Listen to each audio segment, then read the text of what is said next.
miss when I was 18. Right? I think that I do feel quite old in my head. I've always felt very old in my head. When I was growing up, my sisters called me Agadiwani, which in Igbo means old woman. And but really, it's very difficult sometimes to talk about why I choose to write about Biafra, because I don't think I consciously chose to write about this period. I feel that I have for very long been obsessed with this part of our history. And for a number of reasons, I like to say that I grew up in the shadow of this war, that my family had lived through it. So the war ended in 1970. I was born in 1977. But obviously the memory still remained in my family. And in a way, it was a living memory. And so, but I didn't quite know the details. And so I grew up, for example, knowing that my grandfathers had died in the war. And it was called the war in my family. In Igbo, often it was called Aga, which is sort of the war. So it was this big thing that was hanging over us. And my grandfathers had died. My father adored his father and talked about him endlessly.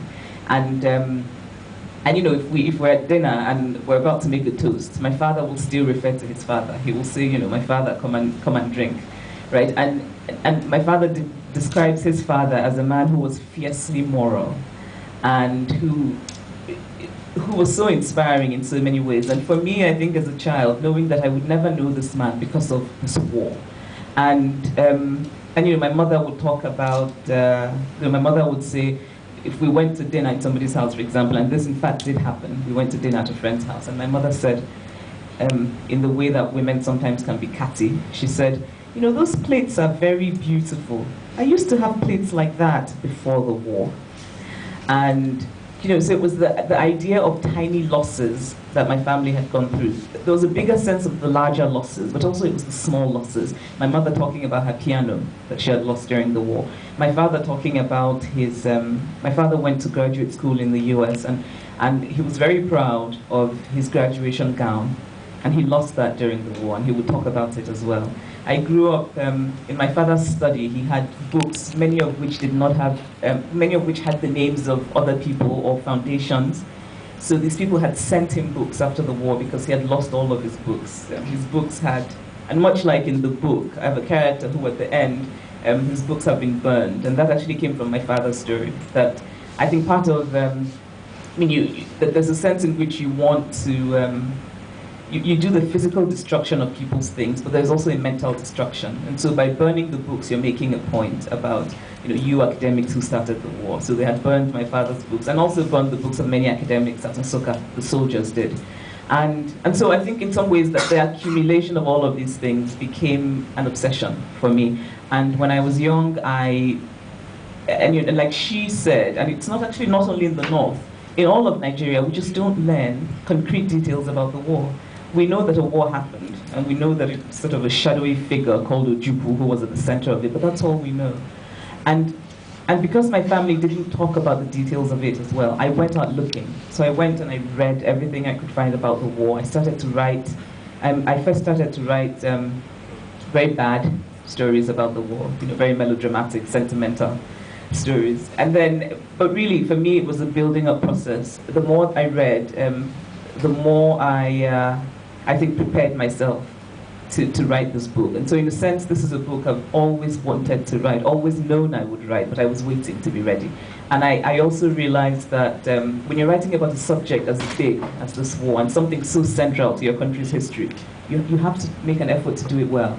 And doing it well means being prepared, right? And so I wrote bad stories. The stories got a little better progressively. And then I felt ready to try the novel, and then I did. And so it's been, you know, it's been a story, a lifelong story in some ways.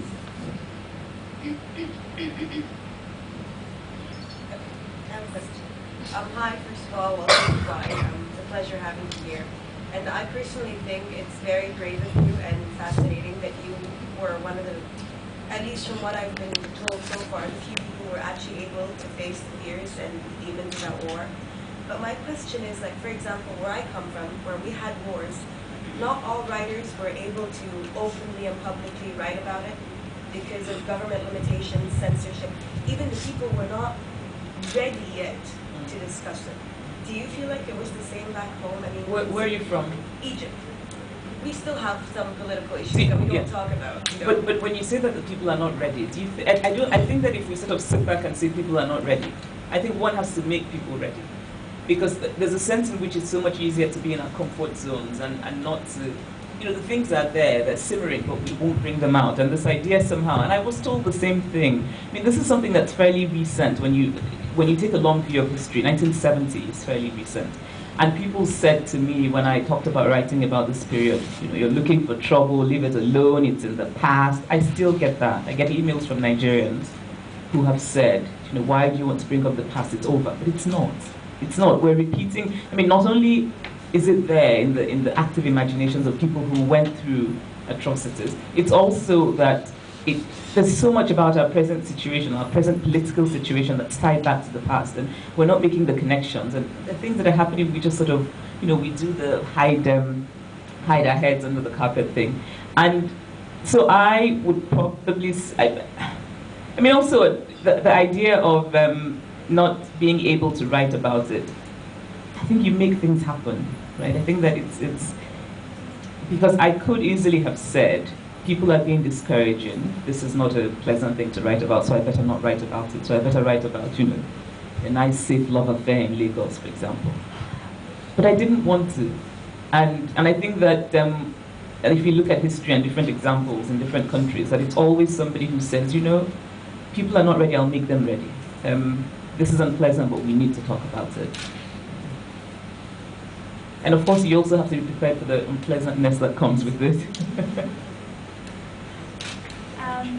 You wrote and you said in one of your interviews that you felt that the facts stifled the emotional truth in some cases, in which you overrode the facts. So I was really interested by that comment. I wanted to know, what is the truth that you wanted to portray, and did you think that the facts told another story?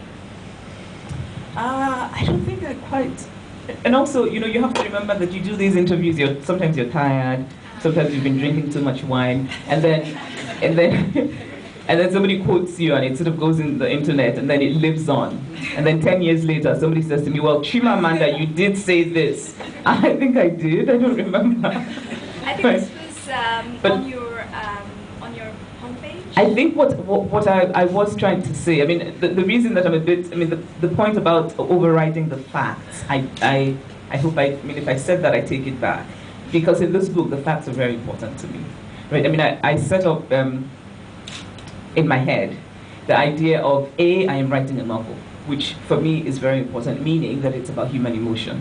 Right? I didn't want to write a polemic. I didn't want to write a political treatise about the war. I think lots of people have done nonfiction about the war, and I think that if you sort of read a number of them, you get a fairly good sense of the politics of the war. I wanted to do the human part of it. But at the same time, I realized that it's impossible to do that without doing the politics of it. And so what I decided was that while the human part of it would be the center of this book, I did not want to play with the big facts. And so I made sure that everything in this book, the sort of the major events, were all true. I mean, you can sort of check them. These things happened. And the reason I did that really was because I realized that, I mean, it's still very controversial in Nigeria, the Nigeria-Biafra war. And also I realized that for many people in my generation, this book would be their first introduction to that history. And it's unfortunate, but I think this is true, that for many people, there's just no sense of what happened. And so I realized that for them, reading this book would not only be literature, it would also be history. And so I did little things like, and the example I like to use is that because I had read about the train station in Enugu, which is a town close to where I grew up, where certain things had happened that I found very moving and very important. But my character did not live in Enugu. My character lived in Osaka, which is a town next to Enugu. So what I did in the book was I simply invented a train station in Osaka. Now Osaka doesn't have a train station. The train station is in the next town. But because I felt that what had happened at train stations were important, and I wanted to portray that, so I sort of invented a train station. But the larger truth of it, which is that people had come from the north on these trains, and that other people had gone to give them bread and margarine and tea, was true. Right, so So I think in some ways the little licenses that an author takes with fiction, I did take, but in very small ways, because I really refused to take any major